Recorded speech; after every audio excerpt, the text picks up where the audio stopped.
Ngehenain menantu dan calon istri orang. Halo guys, assalamualaikum. Siang hari ini tuh aku udah ada di motor guys. Seperti biasa aja, ini aku udah siap-siap mau pergi berangkat untuk ngehena. Tapi sebelum bener-bener berangkat ini aku mau video call suami aku dulu. Kalau nggak salah waktu aku mau pergi ngehena ini suami aku tuh lagi nggak di rumah. Dan ini aku mau izin dulu sama suami aku ya guys. Aku kan seorang istri yang baik dan penurut. Jadi kalau misalkan kita mau pergi walaupun dia lagi nggak ada di rumah, kita harus izin dulu ya guys. Dan sebenarnya rencananya tuh aku pengen pergi pagi-pagi, tapi dikarenakan seperti biasa aja ya guys, kayak kalau misalkan lagi nggak ada suami di rumah tuh kayak enak leha-leha tidur, nggak masak lagi ya, jadi kayak lambat banget gitu kerjaan semuanya ya. Jadi alhasil ini tuh akhirnya aku berangkatnya siang-siang, kalau nggak salah sekitaran jam 10 atau jam 9 gitulah, aku juga lupa. Yang pastinya ini tuh udah agak siang. Oke, mari kita lanjut lagi guys. Untuk lokasi pengantin kali ini tuh ada di Blok B, jalur 3 K10 kalau nggak salah sih ya guys, kalau nggak salah ingat. Nah sebenarnya ini tuh aku udah dari jauh ngelihat tenda pengantin, tapi aku nggak tahu kenapa, apa mungkin aku lagi error atau kenapa, ini aku malah ngelewatin tenda pengantin guys. Naik motor cuman ngeliatin tenda itu aja, dan sekali aku udah lewat baru aku sadar, lah kenapa aku lewatin itu tuh tenda pengantinnya, kenapa aku nggak berhenti dan mampir gitu. Aku sadar, itu pun aku ketawa sendiri sama tingkah laku aku. Dan karena nanti kalau misalkan aku terlalu banyak ketawa-ketawa, nanti ada yang tahu kan, ada yang notice gitu kalau misalkan aku sampai salah tujuan.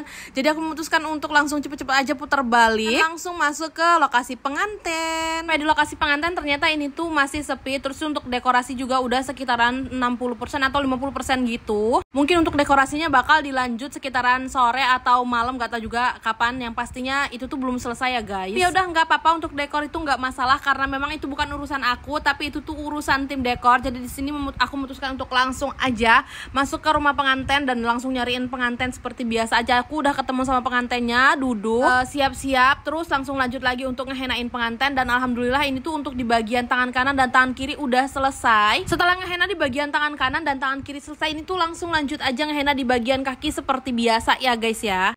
Untuk ngehena di bagian kaki itu lumayan sebentar dikarenakan memang motifnya tuh yang itu-itu aja guys. Aku nggak boleh request kalau misalkan di bagian kaki, boleh request tapi memang untuk harganya itu pasti beda. Kita lanjutin lagi, ini dia guys hasil henna di pengantin hari ini. Masya Allah, gimana menurut kalian guys? Kalian bisa komen di kolom komentar. Setelah selesai ngehenna di sini tuh aku memutuskan untuk duduk sambil aku mau minum juga. Soalnya memang kayaknya kalau misalkan aku ingat-ingat dari awal aku ngehenna sampai udah selesai itu aku belum ada minum sama sekali. Jadi di sini aku memutuskan untuk minum, sama di sini aku juga ada makan kue sedikit. Setelah makan kue, dikarenakan ini juga udah siang dan udah selesai juga ngerjain henanya, aku memutuskan untuk langsung pulang aja. Pokoknya kita itu harus langsung pulang kalau misalkan kerjaan udah selesai. Jangan sampai kita itu nunggu diusir gitu ya kan. Oke teman-teman, segini dulu kegiatan untuk hari ini. Terima kasih buat kalian yang udah nonton video ini sampai habis. Sampai ketemu di video aku selanjutnya. Dadah, wassalamualaikum.